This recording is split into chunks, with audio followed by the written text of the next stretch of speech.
Allons d'abord dans le vif de l'actu avec une bonne session de news. On commence direct avec David qui est au Japon pour vous dénicher le meilleur à faire et à voir sur place.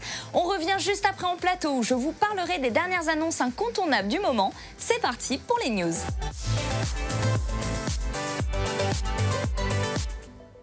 Konnichiwa, salut à tous. Aujourd'hui, nous sommes à Tokyo, dans le quartier d'Harajuku, et je vous emmène à l'expo Nyanko Ten.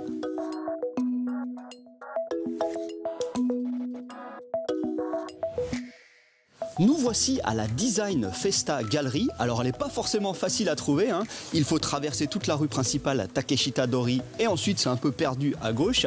C'est un endroit que j'aime beaucoup car la plupart du temps, contrairement au reste d'Harajuku, c'est très calme. Et cette fois, à peu près une cinquantaine d'artistes se sont regroupés pour faire une expo entièrement dédiée au chat.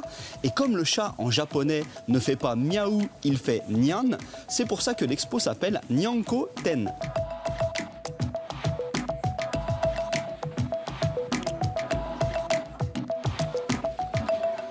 Bon, ça va être très difficile de choisir car l'expo est très grande, il y a beaucoup trop de pièces et en plus c'est réparti sur deux galeries, la galerie Est et la galerie Ouest. Et ça n'est pas une simple expo avec des tableaux. En fait, la plupart des artistes, en plus de leurs œuvres, vendent aussi des tonnes de goodies bien kawaii. À part ça, qu'est-ce que j'ai vu de bien dans la galerie Est? Il y avait notamment des sacs assez drôles avec des chats vus de dos, donc qui nous montraient leurs parties intimes vues par derrière. Et sinon, il y avait également un artiste assez étonnant qui, à partir de gros blocs d'argile en fait, peignait tout un tas de visages de chats de toutes les couleurs. C'était très joli.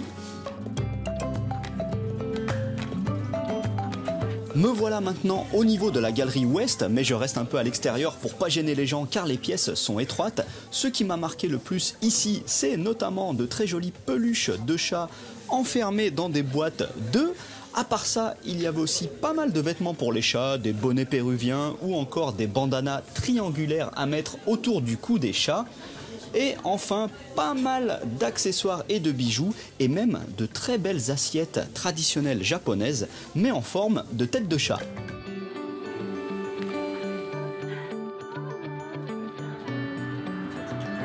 Il y a également quelques très belles expos photos de vrais chats dans cet événement, et celle-ci est la plus intéressante parce que en fait, tout l'argent de la vente des photos et des objets ira à une association qui s'occupe de chats abandonnés. Et oui, il y en a quand même à Tokyo.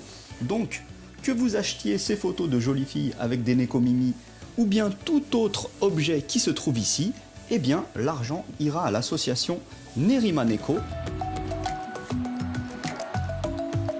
Voilà, je dois vous avouer que je suis très loin d'être le plus grand fan de chats du monde, mais cette expo était suffisamment diversifiée et kawaii pour que même à moi, ça me plaise. Allez, à plus. Ja ne.